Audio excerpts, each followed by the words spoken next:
Warning, the following material is extremely disturbing. On Grave Matter, we try to be as accurate as possible and we collect information from many different sources. We don't condone or glorify murder, and we try to be as sensitive as possible to victims and their families while approaching a serious subject matter with a sense of humor. Listener discretion is advised.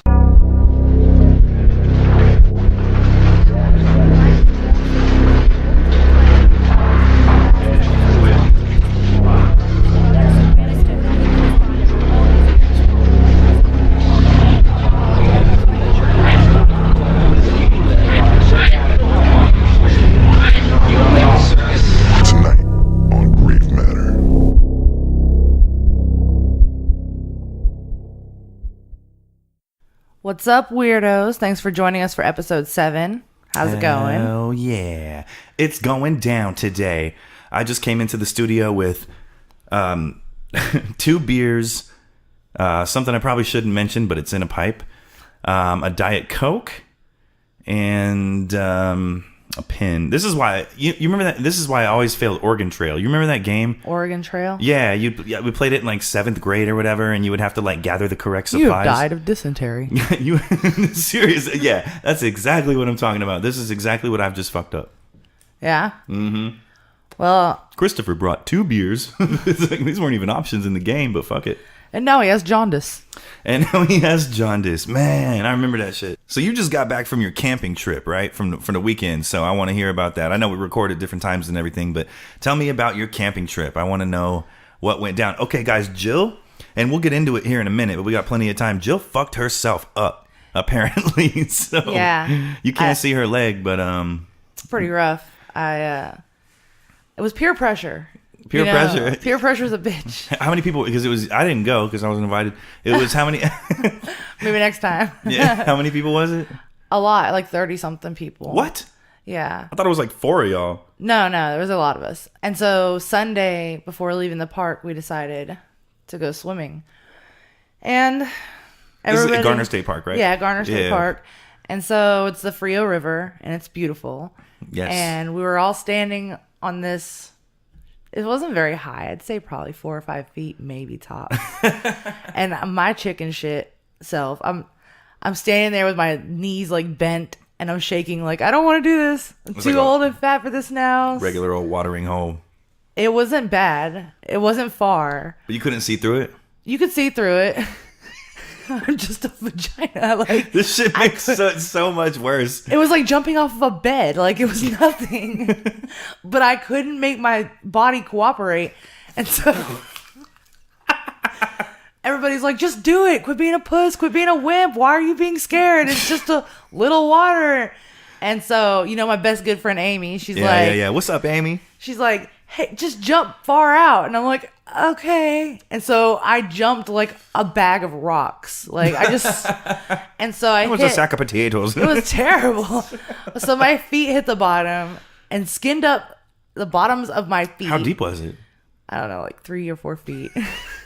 This is terrible. Her leg is like all sorts of fucked up. She looked like she's one of our victims, man. I'm not going to lie to you. Well, it hit my feet, and then my knees buckled and I hit my knees. Oh my God. And then I came up and I was like, I'm dying. Oh my God, that hurts so bad. And you couldn't see your leg yet, huh? No, once I got it out of the water, everybody was like, it's not too bad. And then once it dried and started turning like purple, it looks really gross. It's horrible. Oh man. And then as soon as you got home, which I'm glad you made it home, you got like immediately sunburned like the day after, right? Yeah, it was pretty rough. Was it the next day? Is that when it was? Yeah, it was the very next day. Oh my God. I didn't waste any time. I sunburned fresh skin, several layers down. I'm so familiar with that. Yeah, well, in case anybody's curious, down there in the Frio River, there's like a giant chunk of my hide on a rock somewhere underneath the water. Oh man. So my heart is with the Frio. But when I came up, of course, Amy, she had to give me shit immediately. She's like, why the fuck didn't you listen to me? I told you to jump far out, and you just jumped straight down. And I was like, I don't know. I was afraid. And she just... Oh, man. I'm afraid of heights, so it's like... get that little like, Yes. like that hesitation builds in you. But I've jumped off 30, 50 feet cliffs into the water before. Nope. Not even if I'm on fire. What about fire ants? That happened to me in Garner State Park, but I was ground level, so it was okay. I was with my dad when I was like 6 years old. You know that story, right? Yeah. All right, so yeah, I was with my dad when I was like 6 years old, because our listeners don't. I know I just kept going. And I looked down. I remember looking down because I had got bit once, and my legs were completely black. And for those of you who don't know, I'm super, super, super white. So my legs were completely black, and my dad just straight up threw me in the Frio. And in order to get them off, and I didn't know how to, I don't think I knew how to swim yet. I learned in summer camp. I don't remember when that was, but I don't think I knew how to swim yet. And so he basically pulled me out, and I don't know, maybe saved my life. It had to be thousands. You know what I mean? It was ridiculous. Yeah, something similar happened to my sister actually when she's about the same age. I threw her in the swimming pool. Damn. Fire ants, we don't play with those in Texas. Those things are crazy. No, and those bastards will float like in piles. Like if it rains or floods or whatever, they just cling to each other. I'm like glad a there was raft. a current in the river. Those things suck real bad. Yeah, for sure. I mean, their only real purpose is to clean up like decaying, material like dead animals, things. But damn, I guess that's I'm not important. A fan. I don't know. If they could tell that we were alive, maybe they'd leave us the hell alone. I don't know what's debatable about that. So all right. So back to our whatever we're talking about here. What happened? So I jumped in, got messed up, got made fun of. And every time Amy sees my legs, she's like, I told your ass, I told you to jump further out. And I'm just like, I can't force my body to do something that it's not, mind over matter. I don't have any of that shit going on for me. It's just like, pray for your survival. Jesus, take the wheel, man. I'm like, peer pressure sucks. And jump off. Just like break your leg. Like I'm such a chicken shit now that I had a kid. Like I used to not give a crap. I would do whatever. Yeah. And now I have a kid and I'm afraid of things. And I'm afraid of things for him. I'm like, I can't ride this 4-wheeler out here in the middle of nowhere and get, run over and blah, blah, blah. It's because you watch all those I Survive shows and shit happens, man. Your research is in depth. Well, I won't die of something stupid. I can, shit. Knock on wood, you know what I mean? Okay. All the wood. It's important. That was a bad one. Like, damn, and then you came back and got sunburned. Yep. Ridiculous. Life's a bitch. So I am just now getting to the point where I can cross my legs again or bend my knees. That's super important in my line of life. It was a rough couple of days. It was bad. It was a bad enough burn, I think, that it just hurt putting aloe on it to. I heard you guys, on an unrelated note, ate 78 eggs. Yeah, there's a lot of eggs in that trip. I made a lot of food. Everybody seemed to really like it. Jill can cook. I had what did you make earlier? Tri-tip? Steak tips and rice. I mean, tri-tip. What is that? Yeah, tri-tip. That's real. That's real. A real what? It's real beef. Yeah, I don't know what that is. You probably had it before. Okay, well, not if it costs any money. Well, that's all gonna change. Check us out on Patreon. Yeah. One of these days. I need to try some tri-tip. Y'all help me out. Yeah, I made like all kinds of stuff. Mexican rice, chicken salad, and that's what it's about. Potato salad. You took Frog with you?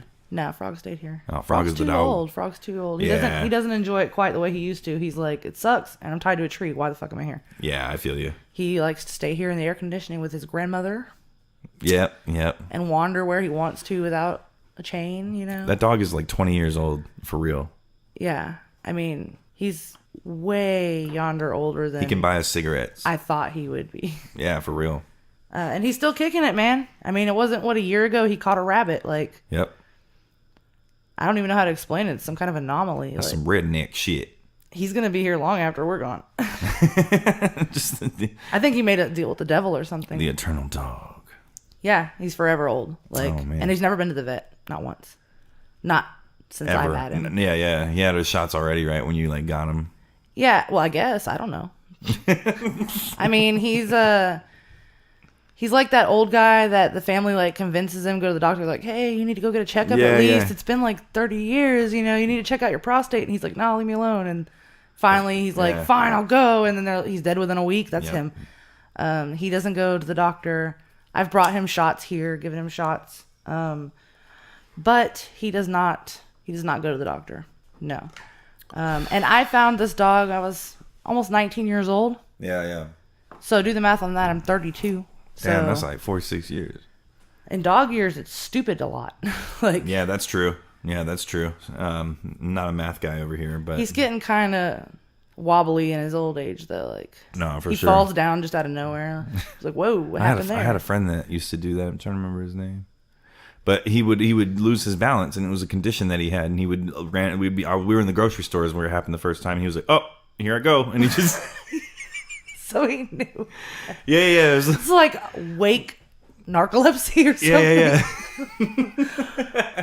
That's the weirdest. What a shit I've weird ever heard. condition, right? Yeah, like, oops, falling down now. Everybody watch out, falling down.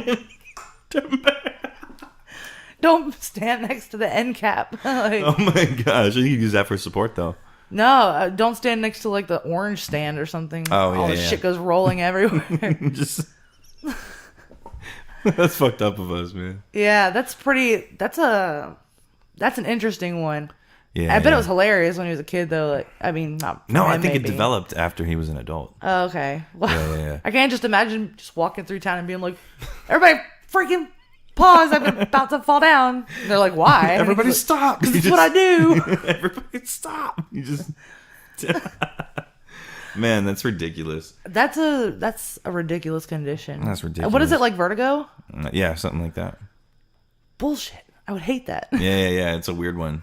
I mean, I got off a cruise ship and I was just like, for literally like the next day Yeah. after doing the cruise, like I'd be walking down the hallway to go to the bathroom and I would be hitting the walls. Oh wow, Boing, yeah. boing, I like- get seasick too. I don't get seasick, or I haven't yet. And I went pregnant when I was on the first cruise we went on. I was pregnant. Wow. But Brazen.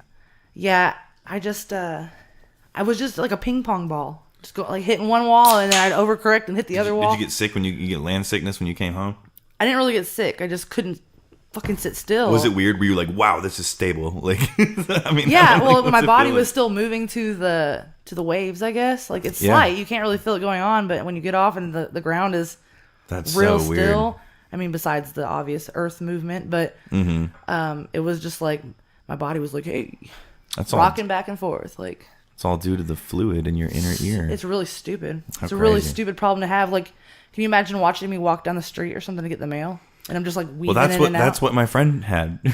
That's so, and Yeah, but he would fall all the way down. I don't even know if that was English that I just said. It was all kinds of vowels. That's all right. We can take out whatever we want. We're at But narcolepsy's weird. narcolepsy is weird. And you know what else is weird? What? What's that one?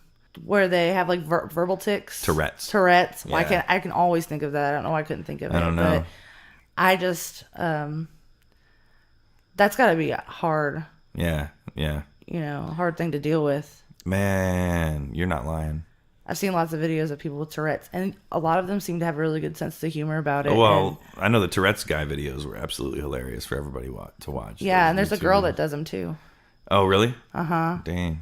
And she does stuff like I watched one once where she was trying to crack an egg, but she has tics. So like she'd go to crack the egg and then she would throw the egg behind her. Fuck. And it would hit the wall. And she went through a dozen eggs or something trying to just crack one into a bowl. Damn. And she'd be like, crack, and she'd open it and it would fall in and she'd go, I did it. And then she'd knock the bowl off the counter. Like, it was so funny.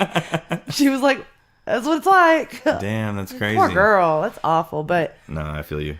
the fact that she has a sense, I think, sense of humor helps with a lot of things. I like it. Yes. I like people that can. That's my medicine for sure. You know what I mean? Mine too.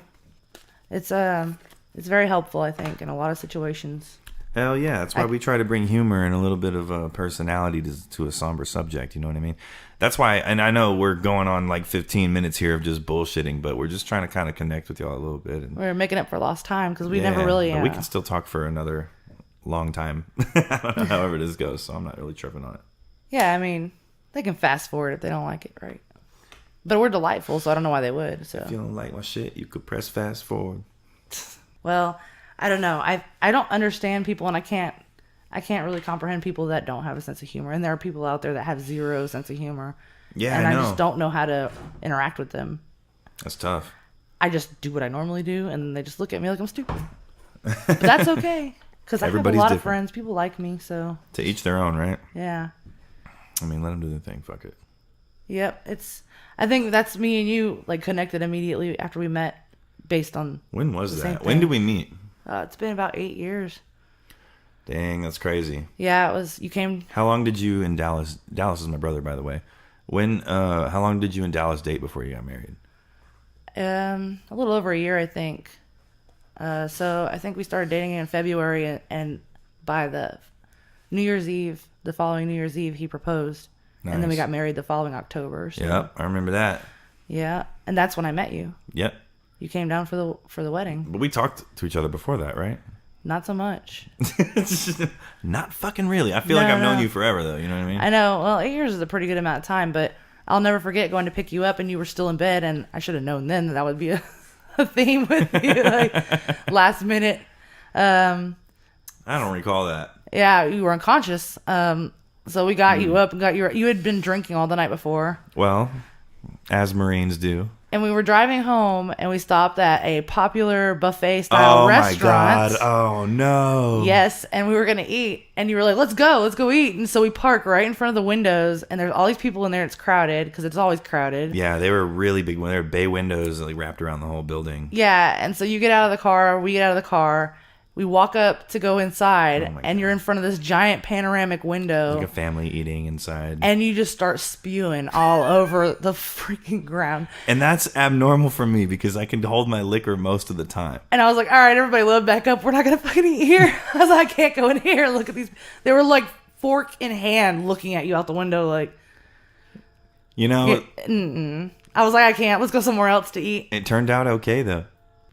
Well, I mean, usually people wait until after they leave an establishment like that before they start throwing up. So I felt you were jumping the gun. That's old school shit. That's Roman. That's vomitorium style. I don't even do that. I throw it before I get there.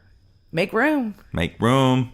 Yeah. Nah, we wound up going somewhere. Yeah. I don't even remember where now. Went to like a steakhouse or a roadhouse or something like that. Yeah, that sounds right. Yeah. Texas Roadhouse or Logan's Roadhouse or whatever the hell it was. Yeah. One of those. Texas Roadhouse is my favorite. Really? Restaurant. Mm-hmm. Hey, shout out Texas Roadhouse. What's going down? Yeah, Throw us some coupons. Yo. Give me a free bloomin' onion or whatever the fuck it's called there. No, that's Outback, dude. You're fucked up. No, we're not gonna get anything. But they have them. They just call them something else. What do you guys call them? Get back at us on Onion social blossom? media. Probably, yes. Yeah, I don't know, but it's good shit for an onion, you know. And they don't charge you like $10 freaking for it. It's okay. So That's that dope shit. when I eat something like that, I'm like, this is an onion. I'm sitting here eating an onion with batter on it. Like it costs 17 cents to make this, and I just paid $5 for it. And it's fucking beautiful, and I'm taking the rest home. And those things never reheat well. No, You gotta eat that shit while you're there, and then just pretend like it never happened. yeah, for real. And then take your steak home because you're too goddamn full after eating a giant onion. As you should be, because that's how it works. All right, so why don't we go ahead and start talking about the reason we're here, which is you got us a Cajun Killer, don't you? Yes, I absolutely do have a Cajun Killer. That should have been his name. He was known as the Bayou Killer, although his real name was Ronald Joseph Dominique. He was out of Houma, Louisiana, Houma. Hey, that's from the Swamp People. That's where, Yeah. what's his name? I don't know their names. Troy. This is the Bayou Blue area. Yeah. So, this Troy whole... Landry. Troy Landry. Yeah, so this whole area... Shoot him. I remember the show. Shoot, Elizabeth, shoot. This, I don't remember it that well, though. Unlike you. With your redneck ass. No, I'm just kidding. I haven't watched the show in probably 3 years, but... Yeah. Troy but made it's the an same impression. area for sure. This is like Atchafalaya swampland for real, you know? It is definitely out there in the sticks. So, Houma, Louisiana is where he lived the majority of the time. But this is an interesting guy. This is our first homosexual serial killer, which is I find really interesting. For the show, to clear it up. It's the first Yeah. for the No, show. for the show, yeah, for us to discuss. And it really, his murders took place over 11 years, 1997 to 2006. He was responsible for at least 23 murders. So he definitely went for a long time and kept doing his thing, and was, I guess, worthy of discussing. This dude was born in Thibodaux, Louisiana, which is, what's that song? Amos Moses? Yeah. Jerry Reed. If y'all don't know Jerry Reed, y'all are messing up. Check him out. I wanted so bad to play that as an introduction song. I know. I hit up RCA Records, but whatever, man. No response. Typical. Anyways. So he's born in Thibodaux, Louisiana. This dude was weird looking. Honestly, he had like sort of like a Men in Black like alien thing going on. He had like a tiny face inside of a giant head. I'm serious, and I'm pretty dead on with my descriptions. If you know Popeye's grandpa or whatever, Yeah. I'm pretty dead on. So look this dude up. So he looked like the roach guy or whatever? No, what? No.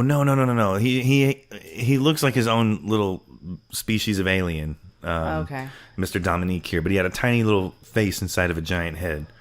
Looked like he had a fishbowl over his head. Something like that. He killed people all throughout southeast Louisiana, throughout the different parishes. There were kind of like counties, you know. And it was hard to find information about his upbringing, honestly. But I did find a few things. I did find out that he had a tough childhood. He was always bullied and picked on. Thibodaux is a town, is a very small rural area southwest of New Orleans. And he was gay. You know, being gay in the South is at that time was a tough thing, right? So When are we talking? What year? 1964. He was born January 9th, 1964.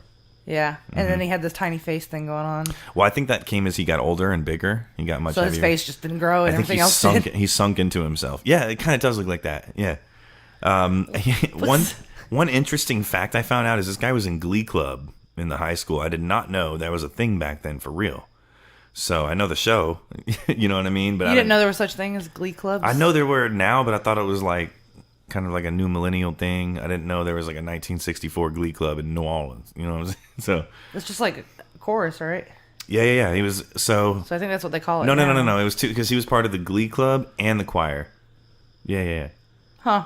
Anyways, So he had a flair for show business, is that what you're saying? Yeah. Oh, absolutely. So he hid his homosexuality from everybody as best as he could, but he kind of lived this double life and developed another persona to the point where when he was like 18 or so, he actually was cross-dressing and he would go do drag poorly, by the way, which caused a lot of issues, right? So he got bullied at school, and then he went to the homosexual community and tried to get accepted there by doing drag and doing like bad impressions of, you know, whoever. And I just can't imagine that would look that good. and it didn't, and they didn't like him. So he I think developed some issues. I wonder, did he develop these issues because he wasn't accepted by anybody? He wasn't accepted by his classmates. He wasn't accepted, as a straight person, quote unquote, Yeah, he because he was wasn't even pretending. accepted He wasn't as accepted in the gay community. his true self. And he wasn't even essentially. accepted in his own family. He basically, at this age, he was just out of high school or whatever. And it's, it was roundabout. I don't have a lot of exact dates on this guy. Throughout the research, it was tough to find, honestly. But he actually lived in a trailer outside of the house. So he lived at the home, but he was never with his family, right? I didn't know anything about his family. It sounded like they wanted nothing to do with him. I know his sister was part of the equation, but I never really found out much about her. But anyways, he was always a separate entity. You know what I mean? They didn't mess around with old Lil Face. Yeah, exactly. They avoided him like the plague. And he had all these like simple jobs, like one of his, the best job that he ever had was a meter reader.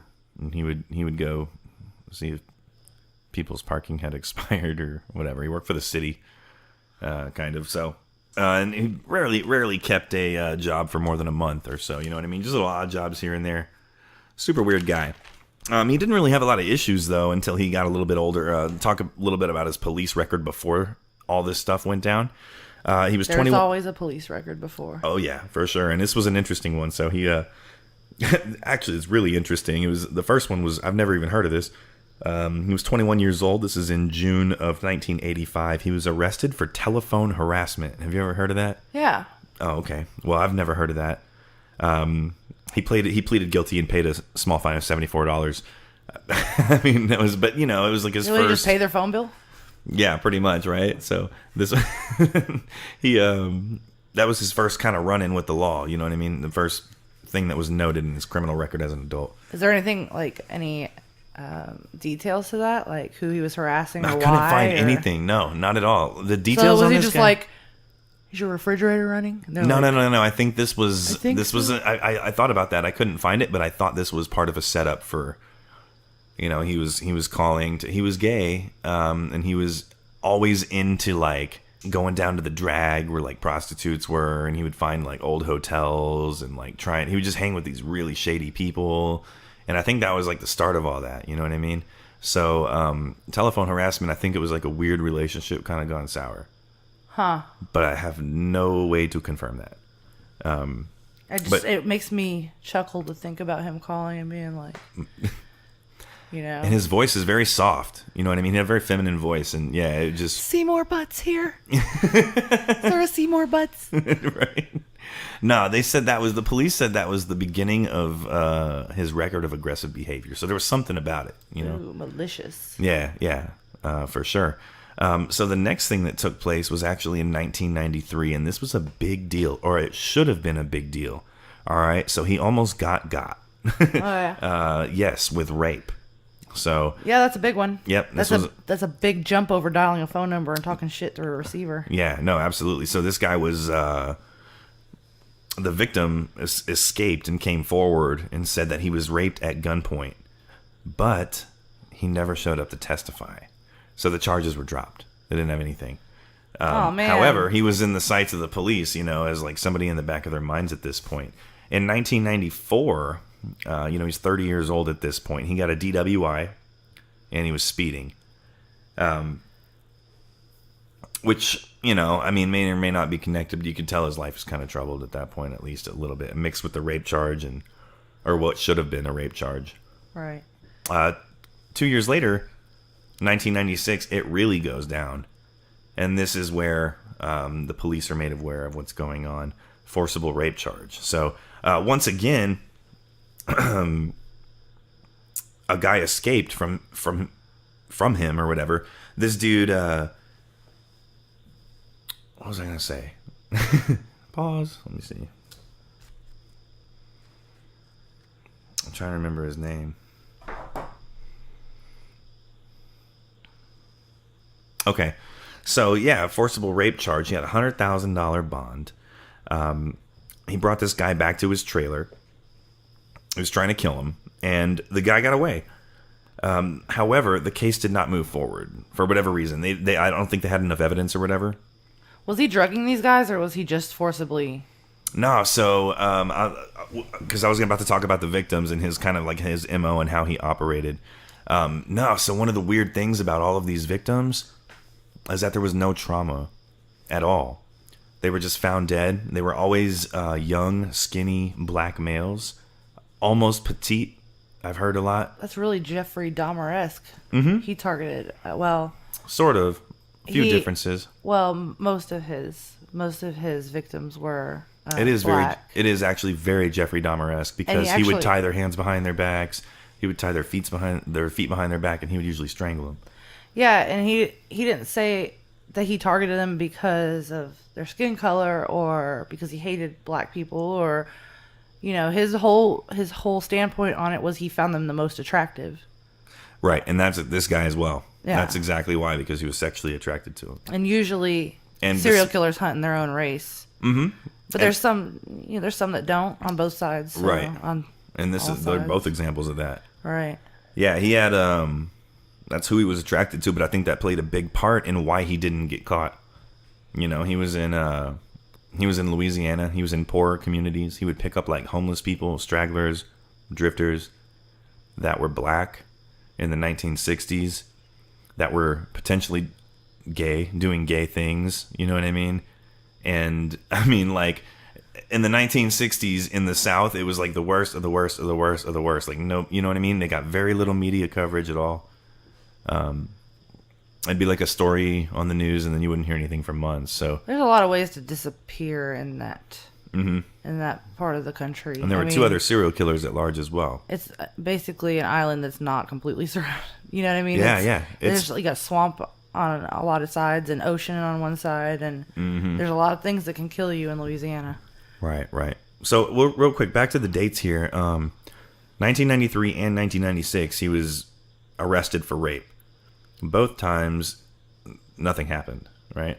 So the first time he was, the guy never showed up. And the second time he was let go. In 2000, he had some disturbing the peace charges, but that was just a misdemeanor. He pleaded guilty to it and paid a fine so he wouldn't have to go to jail. And then in 2002, he slapped a woman at Mardi Gras. But he was like, it's because she hit a baby stroller with her car. And everyone kind of believed him. But he slapped her afterwards. You know, I've been to Mardi Gras. It's hard not to slap people there. for real. Should be part of the requirements for going is that you should know you could be slapped at any point. It's crazy, huh? Yeah, it was not exactly my cup of tea. He basically, this is in February of 2002, but he basically entered like this kind of probation program where it's a parish of trial offenders program, and he was there for 8 months. And I find that interesting because there was a gap in the killings of almost 2 years, and that 8 months was part of it, like the last 8 months. Sorry, I had to clear my throat really bad. No, it's all good. But, you know, I want to touch up on the victims here and kind of get into that, what we were talking about. Like I said, they were always like young, skinny, usually very passive, kind of personality types, black males. They were usually drifters or homeless. They were on the streets. Like Flava Flav without the attitude? Yep, for real. And some of them were like small. They have big clocks around their neck? They didn't, but he could have used that to his advantage, I'm pretty sure. Clock you with a clock. He could have. He liked to strangle people, so I feel like the giant clock would make it a little easier. This was usually along Highway 182, which is kind of where he stayed, and a few of the parishes nearby. It was usually near a rundown motel. I mean, like I said, it was like it was areas where nobody wanted to go and nobody was really checking. Yeah, it was just a place where illicit activities went on, and right, and there then wasn't much police presence. And what he would do is he'd pick them up, he'd bring them back to his trailer, do his thing, and then drive them somewhere else and dump the body. Right. Right. Usually, what he would do, because they were all strangled and raped. Some of them were bleeding, but it was never like blunt force trauma. You know what I mean? And they were like, who is this out here overpowering these guys or like convincing them, you know, and like what's going on? And what he wound up saying when he eventually got caught is he was like, yeah, I would show him a picture of a female. If I could tell that they were straight, I would show him a picture of like a hot chick, and I'd be like, hey, my friend really wants to fuck a black guy, and she'll pay you. And like it always worked. He was like 6 or 7 times. It always worked. If they were gay, then I'd be like, hey, I'll pay you to do some stuff with me. And they almost always went for it. So except in one case, and I hate to say it again, but we'll talk about that in a minute. Because I'm going to go through all a few of the names here and whatnot. So yeah, they were all strangled. They were all raped. And usually there were, what he admitted later to was he had a gun or a knife that he would hold to him. But he never really used it. The FBI profiler said that he gained his victim's trust because of his unassuming looks, right? He was basically, I mean, he was the least intimidating guy. He was short, he was overweight, he didn't seem like a threat at all, right? And he also offered him money, and he had that, remember I was talking about his voice, it was very soft, and yeah, you could almost tell he was a homosexual, so it was not intimidating at all, and most people trusted him, most of his victims. They allowed him to tie them up. And then at that point, he would inform them that he was going to kill them, which is kind of crazy. He would tell them. He wouldn't just kill them. He would go, okay, I've got you now, and you're about to die. And like, how terrifying is that? You know what I mean? It's pretty bad. Like, why say that? Just do it. You know what I mean? To build the suspense. Especially in his very soft gay voice.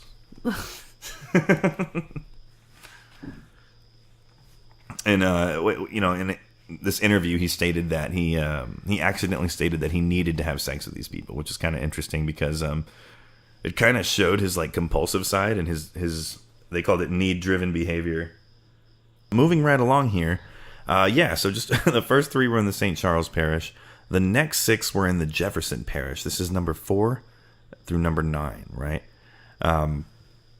Jefferson Parish is southwest of New Orleans. It's more like, I mean, it's a little more out of the way, but I guess you only get more rural as you go along. But this was Oliver LeBancs, Joseph Brown, Bruce Williams, Manuel Reed, Angel Mejia, and Mitchell Johnson. Manuel Reed, number 7 of May of 1999. This was pretty interesting. He was actually found in a dumpster, which was weird because this guy would just generally leave people on the side of the road with no care. Profilers later said that he was probably very angry with this person to have gone the extra length to put them in a trash can. which I thought was kind of interesting, but I don't know. Number 9, Mitchell Johnson, was August of 99, and this was extremely important because there was a potential witness to Mitchell Johnson, right? Nothing came of it, really, at first, but the information comes in handy later with some other victims. The next two, and I don't even know how to say this, but this is victim number 10 and victim number 11, were in the La Fourche parish. I don't know. That's kind of hard to say. It's southwest of New Orleans as well, and this includes his birthplace of Thibodaux, right? Which we all know.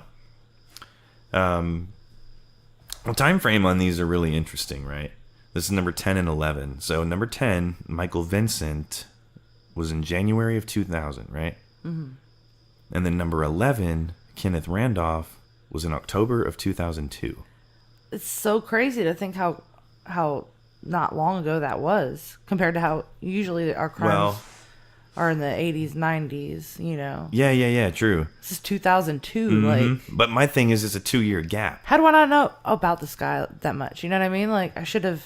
Yeah, I know for sure. But I'm tripping on the 2-year gap. Like, what happened? He was almost 2 years inactive. January of 2000 and October of 2002. Maybe he had victims that nobody knows about. That's what. Yeah, that's the big question, right? Remember, in February of 2002 to October of 2002, he was in that trial offenders program. So I think maybe during that 8 months, he was trying to keep his nose clean. You know what I mean, right? But before that, it's a year and a year and a half almost. Like, I don't know. I mean, maybe he just hit a stroke of good luck for a serial killer, I guess, and got people that didn't have any family or friends in the area, or whatever the case may be, or maybe they never made the connection because he was moving all over the place. So they could have thought that as soon as, I don't know. As soon as his offenders program is up in October of 2002, 2 people show up dead, both in October of 2002. So it's like, I don't know. It seems like he really had to get the urge out. You know what I mean? The next one's in May of 2003 in a different parish. But so actually, it's the next 4. Number 13 through 16. Number 12 was back in St. Charles Parish, but 13 through 16 are in Terrebonne Parish, which is where Homa is, right? So it's really hard to say these, but it's super rural. It's very southwest New Orleans, super swamps. You know what I mean? And he's better at hiding bodies now. He admitted to 23 when he was arrested, but I mean, God only knows. Right. But then my thing is like, why? I think the police brought him 23 and were like, "We think you're connected with these," and he was like, "Yes." And he went through the details of each one, Or I guess, okay. Yeah. And there's interviews, you can hear him actually talking, and it's pretty much what it sounds like. Yes, I took him there. Like, it's literally like Michael Jackson, like, but bigger. I wanted to find a date on this so bad, but I want to talk about Ricky Wallace. Ricky Wallace, a.k.a. Motor Mouth. Weirdest thing in the world, and after I found out the story, I was like, why the fuck didn't anybody else do this? But this is towards the end of the events, right? So the last guy was murdered in like 2006.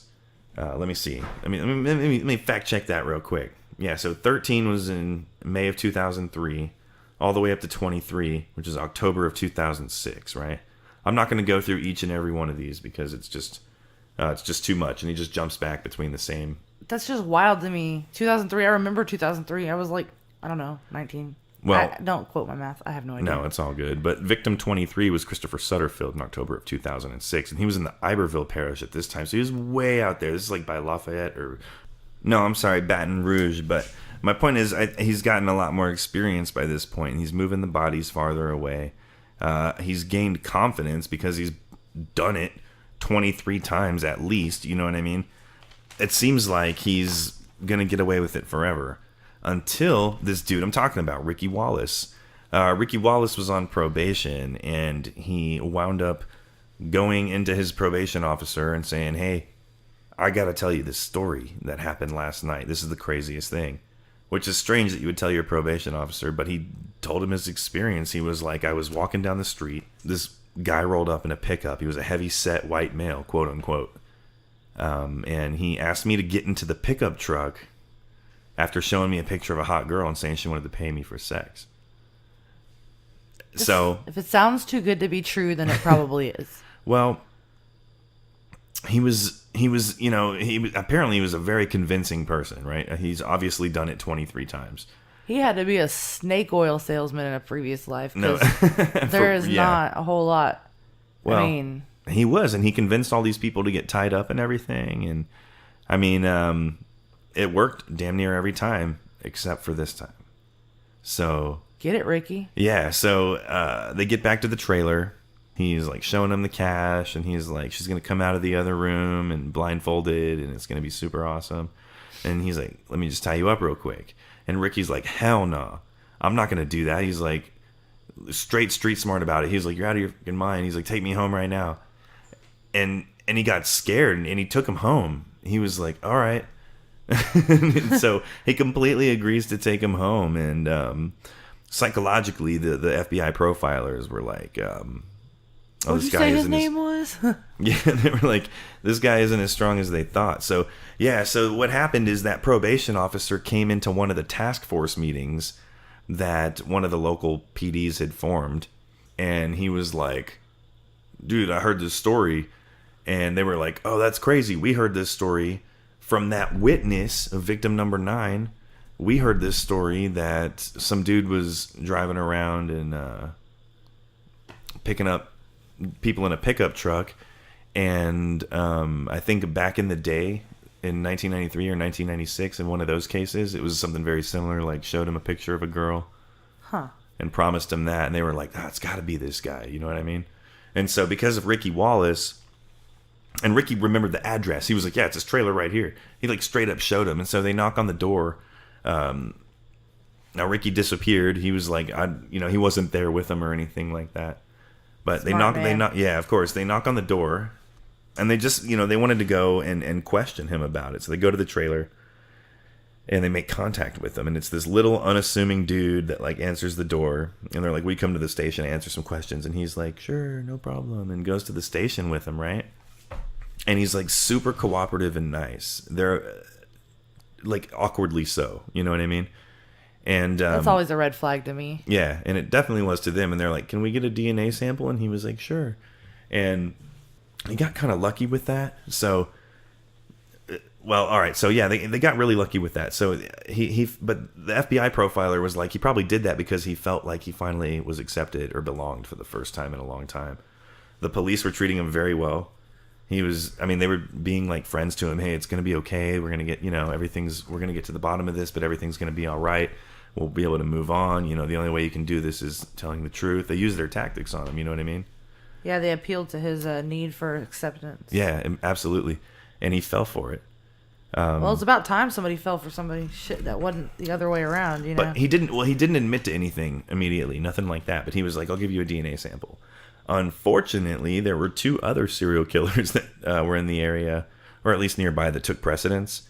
And they didn't have the resources to process the DNA sample, so they outsourced the DNA sample, and it took 10 months to come back. Sounds right. You know what I mean? Yeah, I've been hearing lately that back then it would take a year to get... Yeah. So it took 10 months to come back. And then one day they're in a meeting and there's a DNA match. So they're like, holy shit. So they go look for him at the house, and his sister's like, I kicked him out. He's gone. And they're like, shit, where is he? They go to a local homeless shelter, and he's there. Really? Probably trying to hit on some dudes. But he's basically living there. And at that point, they're able to charge him with 2 murders. Just the tip of the iceberg. Yeah, they charged him with 2 murders, but they had been working on this for a while. The task force had a room set up and everything, like in the, Dexter or whatever. Yeah. And by the next morning, after he was arrested, he had confessed to all 23. He was like super helpful. Somebody made their overtime that night. I would advise going and listening to like some of the interviews. He's like, it's just weird to hear, you know what I mean? It's nothing special, but it's just the way that he's like really helpful. And he's like, yeah, he got in the truck and I killed him. It's like, I don't know, it's weird. Spooky. Yeah, it's kind of spooky. It was like he was just excited to have somebody's attention. I know. Yeah, seriously. They did say he made a lot of excuses, but ultimately he did plead guilty. Sorry, man. You see how big this head is? I can't go. He looks weird. Yeah, I just looked him up. Yeah. You see what I'm saying? Yeah, he looks like a face on a thumb. He's a fucking like Spy Kids, man. He's one of those damn things. Nah, he pleaded. He pled guilty in order to avoid the death sentence, and he was sentenced to 8 life sentences back to back, in the state of Louisiana. So in Louisiana, there's no getting out early or anything like they say. If you're sentenced to life in Louisiana, you're coming out in a coffin. That's it. Really? Yeah, and he got 8 life sentences back to back. But his biggest fear in life was going to prison. So they said it was entirely worse than a death sentence for him. That would have been his way out. Maybe if he hadn't, I don't know, killed so many people, Yeah. he could have avoided that altogether. He wasn't that afraid of it. Right. And I mean, I'm glad they found some DNA, because the majority of the time these bodies were found in the swamp. They were bloated with water. One of them was 3 times its original size, and they couldn't identify it. So it looked like him a little bit. Pretty much. Yeah, something like that. It's his little tiny face on that big ass head. Mm-hmm. So it's a miracle that they caught him, and they were asking him, and they were like, talking about having sex with these guys, and it's super disturbing. But he's like, I always wore a condom, and I guess maybe it broke a few times, and yeah, it was, ridiculous stuff. So It's uncomfortable. mm-hmm. So he's still in prison. He's actually at the Louisiana State Penitentiary in Angola. Which, have you heard of that prison? I don't think so. Or at least not in any depth. Louisiana State Penitentiary. It is the largest maximum security prison in the United States of America. Really? Yeah, over, probably closer to 7,000 prisoners right now. Jeez. They call it the Alcatraz of the South. Yeah. It's a big prison. There's like 1,500 staff there or something like that. And I heard it's on 18,000 acres. And, there's other stuff on that. Yo, I think, 18,000 acres. I think there's stuff on that property. But, what do you mean? They might have sold some of it, but the prison owns that much. Oh, yeah, okay. Yeah. So somebody keeps cattle on one part of it. And... Yeah, there's probably some notable prisoners in there. I don't know. I would have to look that I would up. think so. But, that's his absolute worst fucking fear, is to be in that situation. So good riddance, you know what I mean? Yeah, well, I hope he lives a long life in there. Yeah, well, he's 55 years old right now. So, he's well on his way. He's been there for a while. And hopefully he suffers a terrible, terrible death. He's got a long way to go, I think. We'll see. I don't know. Most That's a lot of prisoners in one place. 30 years, maybe. He lives till he's 85, then. That's Yeah. 30 years of his worst nightmare. So, I'm good with that, Yeah, no, for sure. I'm sure a lot of people have a nightmare about being taken off the side of the road and tortured to death. So, Yeah. he didn't put any consideration into Yeah, that. and he didn't seem, he was very disconnected and, just no regard for these people's lives at all, these young men. So, that's really all there is about this person. Honestly, I feel like, there wasn't a whole lot of detail with this one. I could have gone into every single person's name, but, everything was so similar, and I didn't want to do that. So, kind of a shorter episode today, but we'll be back next week with some really crazy stuff. And I wanted real quick, Jill, to talk about, we were looking at doing, having some of our Facebook fans or whoever just submit some art. Or stories. Stories or anything drawings, cool, you know what I mean? Paintings. I've seen a lot of really good, Creative work. yeah, paintings and things. But yeah, we'd love to see some stuff like that. You can, of course, hit us on our Facebook at The Grave Matter. That's where, most people are. As well as our Instagram and our website at thegravematter.com. Is there a way to contact us on there? I'm not even sure. Where? At thegravematter.com. We have email addresses that I don't know what they are. Yeah, we have to talk to Jimmy about that one. But just find us on our Facebook. That's probably the easiest way anyway.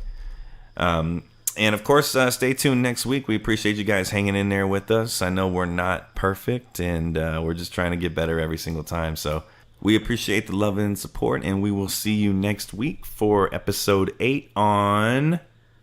Sean Vincent Gillis. Is it just that, though? Is it just him? No, there's somebody else too, but it's a surprise to me. I haven't decided yet. It's got to be timed out right. There's a lot that goes into this because, if there's a certain amount of victims, can't do two killers that have 65 victims each because there's no way we'll cover everything, and and then it'll be another split episode and build the suspense. But Yeah. so I'll find somebody who is equal or less in heinousness to Sean Vincent Gillis. Okay, cool. He's another Louisiana native.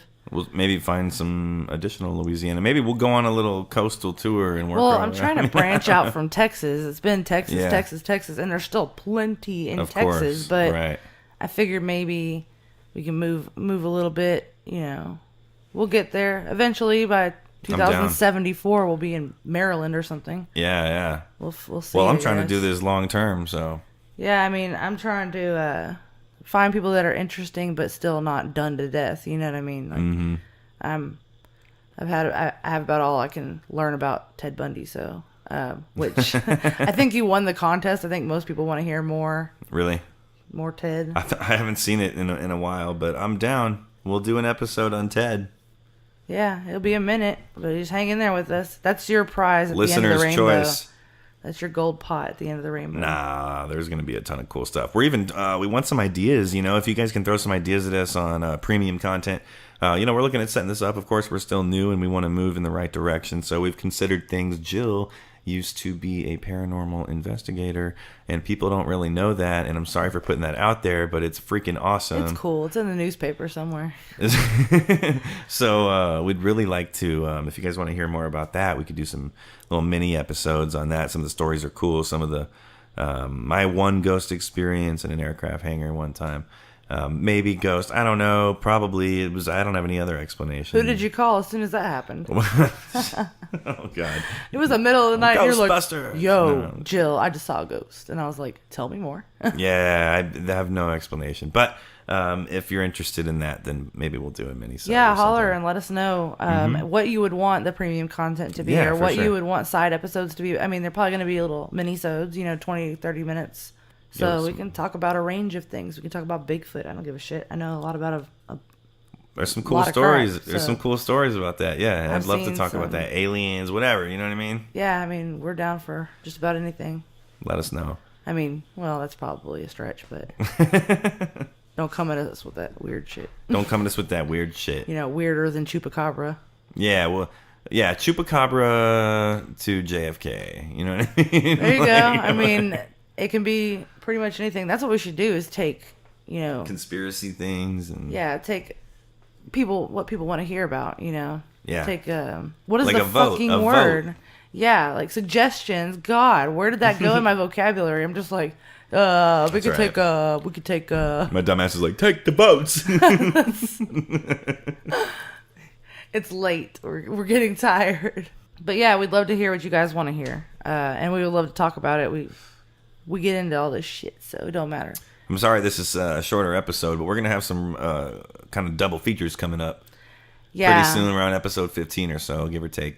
Yeah, there's going to be some that are probably going to be pushing an hour and a half or more. 'Cause they're just, killer duos and big hitters, like big names. So Yeah. at least high body counts and vicious. A lot to discuss. Yeah, so anyway, keep in touch. Thanks for joining us. We appreciate it very much. Find us on your favorite platform at this point. Of course, we're now on Alexa and Apple Podcasts, Google Play, Spotify, Stitcher, TuneIn. Yeah, you guys know where to find us. So we appreciate everything, and we'll see you next week. Love you, weirdos.